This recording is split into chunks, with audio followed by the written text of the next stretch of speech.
Christmas आणि सरत्या वर्षाला निरोप आणि नवीन वर्षाच्या स्वागतासाठी कोकणात विशेषतः रत्नागिरीत लाखोंच्या संख्येने पर्यटक दाखल होऊ लागले आहेत।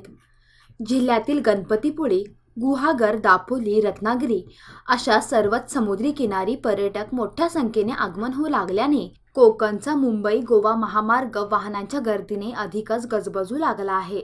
पण कोकणाकडे सेलिब्रेशनच्या मूडसाठी येणाऱ्या पर्यटकांचा मुंबई गोवा महामार्गावरील खड्डेमय स्थितीमुळे खडतर प्रवासाला सामोरे जावे लागत असल्याचे चित्र दिसत आहे।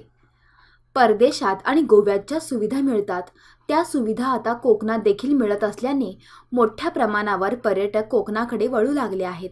त्यामुळे नाताळची सुट्टी आणि न्यू इयर सेलिब्रेशनसाठी पर्यटक मोठ्या प्रमाणात कोकणात दाखल होऊ लागले असल्याचे चित्र दिसून येत आहे।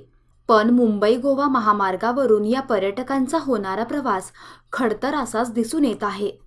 या महामार्गावर पडलेल्या प्रचंड खड्ड्यांमुळे पर्यटकांना ट्रॅफिक जामच्या समस्येला तोंड देत कोकणात दाखल व्हावे लागत आहे। त्यामुळे मुंबई सोडल्यावर ट्रॅफिक जाममुळे सध्या अनेक पर्यटकांचा खोळंबा होताना पाहायला मिळत आहे। आम्ही काल मुंबईहून 10:30 वाजता निघाले आणि रस्त्यामध्ये कोकणच्या परिसर आम्ही पाहायला इकडे आलेले आहेत। पण रस्त्याचा एवढा प्रॉब्लेम आहे की सर्वात पहिलं की रस्ता पण खराब आहे आणि ट्रॅफिक पण खूप आहे। त्याच्यामुळे आम्ही काल 10:30 वाजता निघालो तर आता बघा 12 वाजायला आले, पण अजूनपर्यंत आम्ही इकडे जिथे आम्हाला पोहोचायचं तिथे अजूनपर्यंत पोहोचलेले नाही। होत असेल तर सरकारने लवकर लक्ष द्यावे की रस्त्यापर्यंत लक्ष द्यायला पाहिजे।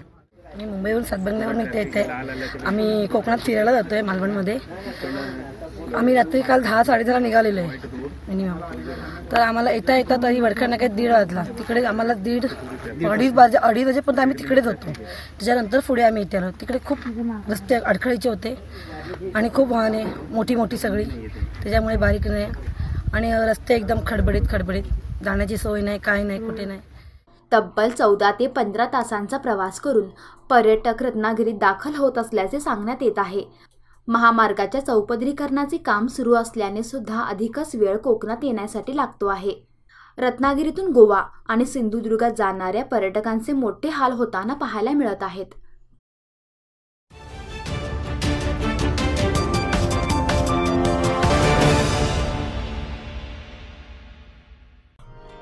धनवृद्धी योजना प्रति महिना रुपये 5,500 गुंतवा व मिळवा रुपये 5,66,000 महिन्यात।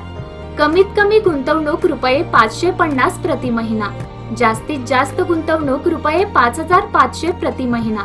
गुंतवणूक फक्त रुपये 550 च्या पटीत। Lokmanya multipurpose cooperative society limited, www.lokmanyasociety.org।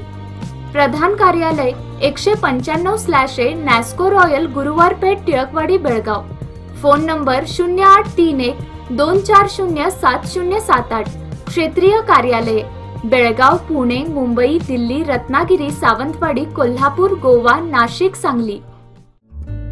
Subscribe करा Tarun Bharat daily Belgaum news channel आणि ताज्या घडामोडी पाहण्यासाठी बेल आयकॉनवर क्लिक करा।